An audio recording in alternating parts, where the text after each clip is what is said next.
Welcome to the Care Clinic Pod. I'm Emma, and this is Jones. So we're taking a deep dive into fibromyalgia this week. It's a condition that honestly a lot of people don't really understand, even people who have it. That's true. It can be a pretty confusing condition, both for patients and sometimes, even for doctors. And we're hoping to clear up some of that confusion. We've got a ton of great research lined up, all focused on giving you clear, useful info about what fibromyalgia is, how it's diagnosed, and most importantly, what you can do to find some relief. Yeah, definitely. I think one of the most important things to remember about fibromyalgia is that it's a real physical condition. This isn't all in your head. It causes widespread pain, and not just like the everyday aches and pains that everyone gets. We're talking about pain that can be really severe and debilitating. 10 million people in the US alone are dealing with this, which is a huge EE number. And the research is actually pretty fascinating when you start digging into the history of how fibromyalgia has been viewed. Did you know it was first identified back in the 1820s?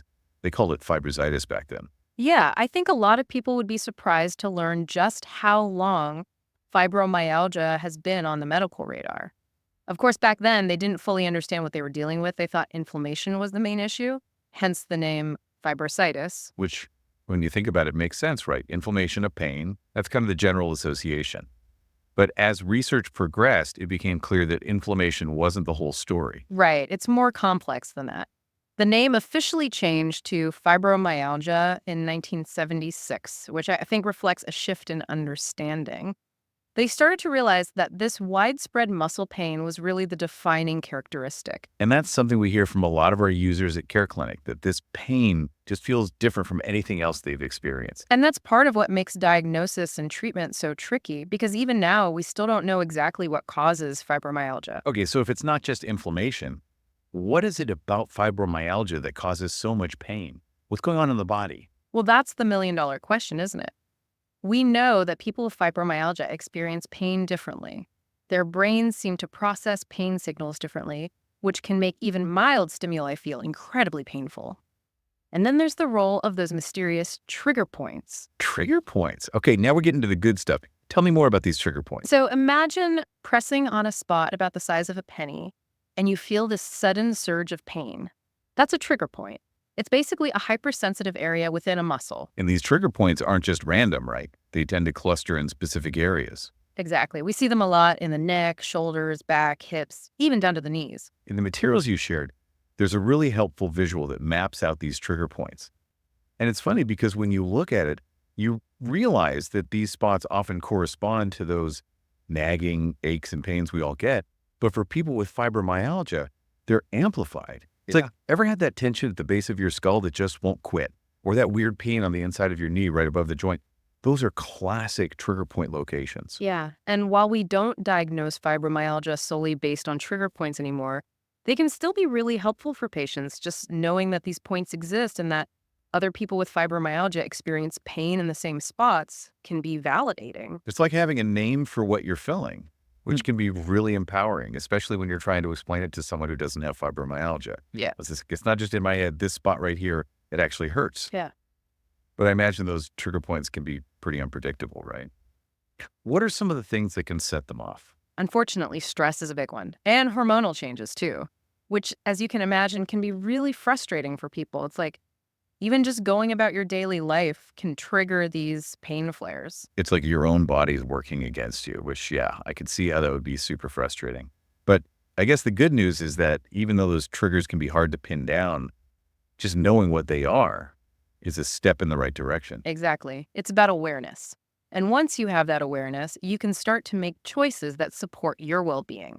So it's not about magically making the pain disappear. It's about learning to manage it, finding ways to live a full life, even with fibromyalgia. You got it. And thankfully, we've got a lot of tools to help with that. Let's talk about those tools. From the research you shared, it looks like there are both medical and lifestyle approaches, and it's often about finding the right combination, right? Absolutely. It's not one size fits all. So on the medical side, we have a few different medications that are FDA approved specifically for fibromyalgia. This is where it gets a little confusing, right? Yeah. Because there are the brand names that everyone knows, and then the, what they call generic names. Right, the generic name. So we've got duloxetine, which you might know as Cymbalta, and then there's milnacipran, which is also sold under the brand name Savella, and finally, pregabalin, which goes by Lyrica. It's like a whole other language you have to learn. But even with those options, I'm guessing it's not as simple as just picking one and hoping for the best. Definitely not. It's so important to work with a doctor who really understands fibromyalgia. They can help you weigh the pros and cons of each medication, consider any potential side effects, and basically just make sure you're making an informed decision. It's a partnership Right. for sure. But I know some people are hesitant about medication, or maybe they're looking for additional strategies to use alongside medication. What about those non-medication approaches? I'm really interested in those. Oh, there's so much you can do. And that's something I really love about how we approach fibromyalgia now. It's not just about masking the symptoms, it's about addressing the whole person. I love that, the whole person approach. So we're talking about things that target both the physical and mental aspects of this condition. Exactly. On the physical side, we've got things like massage therapy, chiropractic care, acupuncture, all of which have shown some really promising results. Those all make sense to me. I mean, I know that even when I'm not dealing with chronic pain, a good massage can work wonders. So I can only imagine how helpful those hands-on therapies could be for someone with fibromyalgia, especially when you're talking about those trigger points. Yeah, a lot of people find that those hands-on therapies can be really effective for releasing that muscle tension, improving blood flow, maybe even disrupting those pain signals that are constantly firing in fibromyalgia. And it's not just about professional therapies, right? There are things you can do on your own too. Absolutely. Gentle exercise is huge. Now, I'm not talking about running a marathon here. We're talking gentle stretches, maybe some swimming, tai chi, anything that gets you moving without putting too much stress on your joints. It's about listening to your body, right? Knowing your limits. And sometimes that means resting. Speaking of rest, I'm all about a warm bath when my muscles are aching. Is heat helpful for fibromyalgia pain? It can be incredibly soothing. A warm bath, a heating pad, even just a hot water bottle, those can all provide some much needed relief.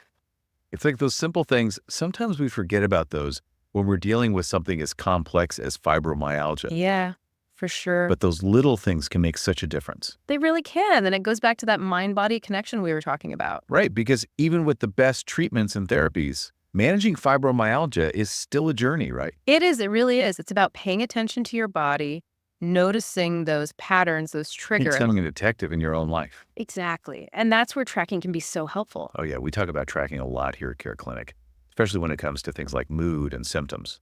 And it makes sense, right? Because when you start tracking, you start to see those connections. Like, oh, my pain is always worse after a night of bad sleep, or maybe that food really is triggering my symptoms. Exactly. It takes the guesswork out of it. And speaking of tracking, this feels like the perfect time to mention the Care Clinic app. It really is a fantastic tool for this, especially for something like fibromyalgia where there are so many moving parts. So for our listeners who aren't familiar with the app, break it down for us. What are some of the key features that might be helpful for someone with fibromyalgia? Okay, so first off, there's the diary entry feature. This is a great place to just jot down your thoughts and feelings throughout the day. Just a quick little brain dump, get it all out there. Exactly. And then there's the factors section, which is basically a mood tracker, but you can customize it however you want. Which is key because everyone's triggers are different, right? Exactly. And then, of course, there's the symptoms tracker, which is pretty self-explanatory. You can track your pain levels, fatigue, anything that's bothering you. And I imagine the real power comes from seeing all of that information together, right? Absolutely. You start to see those patterns, those connections between your mood, your sleep, your activity levels, and your fibromyalgia symptoms. It's like, aha, now I see what's going on here. And that's huge because then you can start to make changes in your life, talk to your doctor about different treatment options, really advocate for your own health. Exactly. It puts you in the driver's seat. So as we wrap up our deep dive into fibromyalgia, what's the one piece of advice you'd want to leave our listeners with? Don't give up. There is hope. There are so many options available now, and with the right combination of treatments and lifestyle changes, you can live a full and meaningful life with fibromyalgia. I love that. And to our listeners, remember, knowledge is power. The more you know about fibromyalgia, the better equipped you'll be to manage it. So keep learning, keep exploring, and keep those lines of communication open with your healthcare team. And thank you all so much for joining us for this deep dive. We'll be back next week with another topic. So until then, take care.